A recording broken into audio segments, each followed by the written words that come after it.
শঙ্করী কিচেনে সবাইকে স্বাগতম। আজকে আমি ভেন্ডি আলু দিয়ে আর ঝোল করব। তার জন্য এখানে নিয়েছি 100 গ্রাম মটর ডাল, বড়া করে ঝোল করব। এই মটর ডালটা আমি ভিজিয়ে রেখেছিলাম আধ ঘন্টা। আর এখানে কাঁচা লঙ্কা দিলাম, আর 2-4 কোষ রসুন কুচি দিলাম, একটু আদা ডাস্ট দিয়ে দিলাম।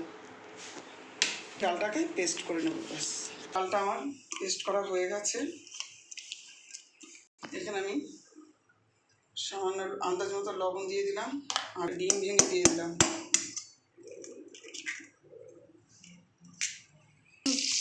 এবার আমি এটাকে ভালো করে ফেটিয়ে নেব।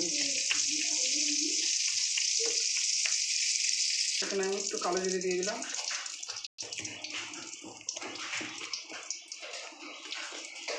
এটা গরম হয়ে গেছে। এবার আমি এক এক করে বড়াগুলো ভেজে নেব।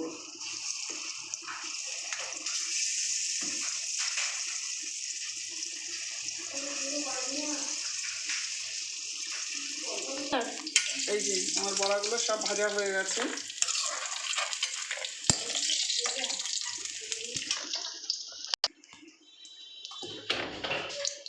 পাঁচফোড়ন সম্বার দিয়ে দিলাম, আর দিয়ে দিলাম কিছুটা কাঁচা লঙ্কা। আমি আলুগুলোকে ভেজে নেব।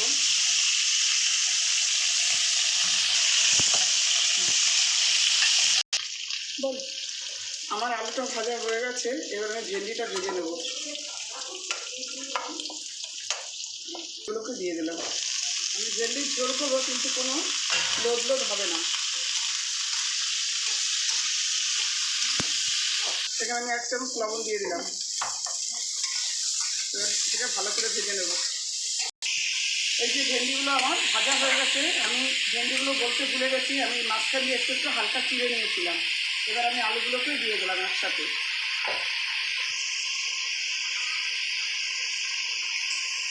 এবার আমি সামান্য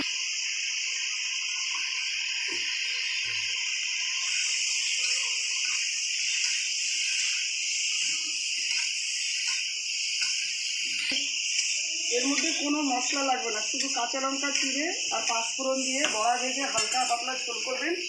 খুব পেট ঠান্ডা থাকবে, খেতেও খুব স্বাদ হবে। এবার আমি গরম জল পাশে ফুটিয়ে রেখেছিলাম, আমি দিয়ে দিলাম।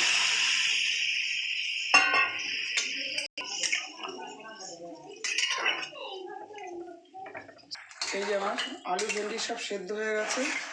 এবার আমি বড়াগুলোকে দিয়ে দেবো।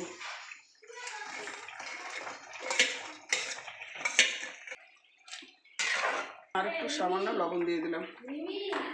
দেখুন, কোনো লোদ লোদ হয়নি। আমি যেভাবে করেছি আপনারা সেইভাবে করবেন, এবং বাড়িতে খেয়ে প্রত্যেকে ভালো বলবে। আর এই ঝোলটা খেলে না পেটটা ঠান্ডা থাকবে। এবং আপনারা আমাকে সকলেই সাবস্ক্রাইব করবেন।